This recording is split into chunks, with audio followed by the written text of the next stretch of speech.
ఏదైనా ఒకటి వచ్చింది సినిమా పోస్టర్ కానీ, గ్లిమ్స్ కానీ, టీజర్ కానీ, లేకపోతే ఇంకేదైనా కానీ సినిమాకి సంబంధించి ఏ ఒక చిన్న animated poster, motion poster release అయినా కూడా దాన్ని డీకోడింగ్ చేసే క్రమంలో చాలామంది కథని అన్వేషిస్తూ ఉంటారు.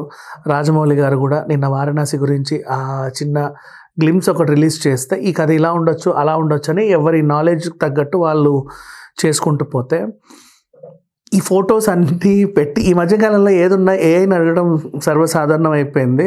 సో ఈ ఫొటోస్ అన్నీ జోడించి, వీడియో అంతా జోడించి జెమినీలో అప్లోడ్ చేసి ఎవరో ఉత్సాహవంతుడైన సినీ ప్రేక్షకుడు ఈ కథ ఏంటో చెప్పవా అని అడిగితే ఏఐ ఒక అద్భుతమైన కథని ఇచ్చింది.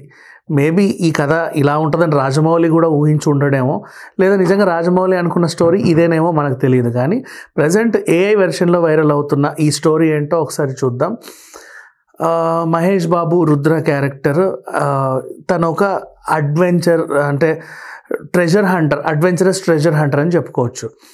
నెక్స్ట్ పృథ్వీ, ఇతను చీకటికి ప్రతినిధి, లైక్ యూనో ఒక మిస్టిక్ నాలెడ్జ్తో ఉండే ఒక బిలియనీర్.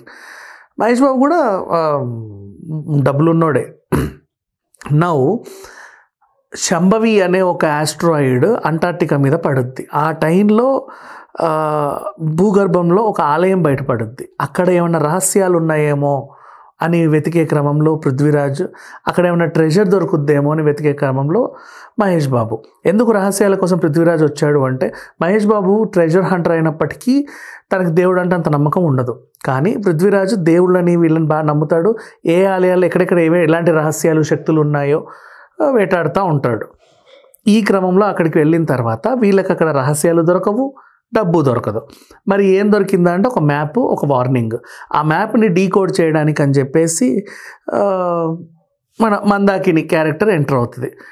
సో ఒక మ్యాప్, ఒక వార్నింగ్ దొరుకుతుంది. అండ్ ఆ మ్యాప్ని డీకోడ్ చేయడానికి ఒక ఆస్ట్రోఫిజిసిస్ట్ అయినటువంటి ప్రియాంక చోప్రాని కుంభ పిలుస్తాడు. నెక్స్ట్ ఆస్ట్రోఫిజిసిస్ట్కి అర్థమైన విషయం ఏంటంటే, ఈ ఆలయానికి ఒక రహస్య ద్వారం ఉంటుంది. ఆ ఆలయ రహస్య ద్వారం ఇక్కడ లేదు, వారణాసిలో ఉందని తెలుస్తుంది కుంభకి. సో ఈవిడ్ని కిడ్నాప్ చేసి అక్కడికి తీసుకెళ్తాడు అది ఛేదించమని. అతనితో ఫైట్ చేయడానికి రుద్ర అక్కడికి వస్తాడు.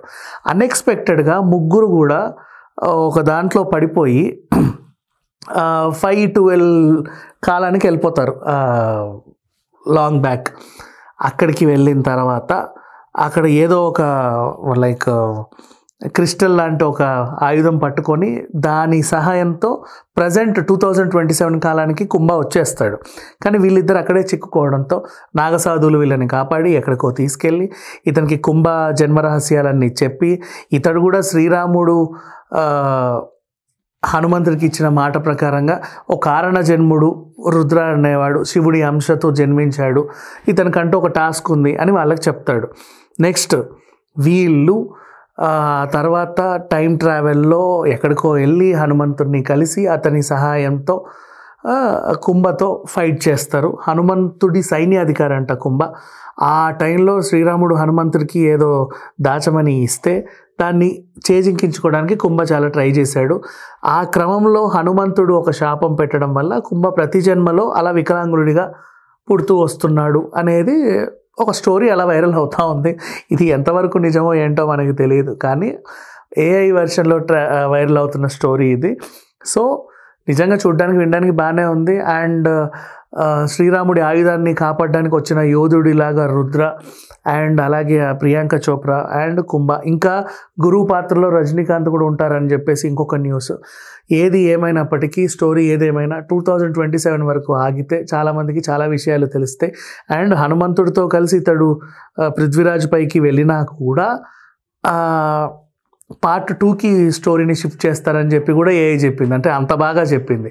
ఈ రోజుల్లో ఏఐ పనితీరు నిజంగా చాలా బాగుంది. ఏ అంశం మీకు కావాలనుకున్నా సరే దాంట్లో వేస్తే మీకు ఇమీడియట్గా దొరికిపోతుంది. ఈవెన్ ఎప్పుడైనా ఏదైనా సినిమాలో ట్రైలర్లు, టీజర్లు ఉంటే దాంట్లో అప్లోడ్ చేసి అడగండి, దానికి సంబంధించి దానికి తెలిసినటువంటి స్టోరీ ఏదైనా ఉంటే చెప్పుద్ది. Thank you so much.